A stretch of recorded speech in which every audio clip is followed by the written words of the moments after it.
So I know you're excited, but before you learn how to talk to atheists, before you learn how to make rational arguments for why Islam is true, before all of that, you need to get comfortable with a key idea. Buddhism, Christianity, Hinduism, Judaism, Sikhism, every single religion apart from Islam is based on faith. Faith means believing in something because you want to believe in it without any evidence. But Islam isn't based on faith. Islam is based on evidence.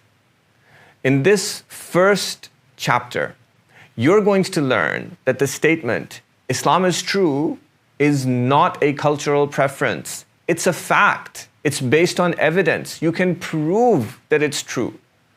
In order to do that, the first thing that you're going to learn is the difference between a fact, like the fact that the sun is shining right now as I'm making this video, and between a preference, like preferring chocolate ice cream over vanilla ice cream.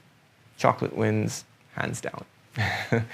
You're going to learn the value of realizing that Islam is a fact and that it can be proven true. You're going to see that the origin of the doubts that people have about Islam is that Islam for them is a preference, not a fact. It's nice to be Muslim because you were born into a Muslim family, and it's nice to be comfortable being a Muslim because everyone you're comfortable with is a Muslim. But until you go beyond that to see that Islam is a fact that's true based on evidence, you will be vulnerable to doubts.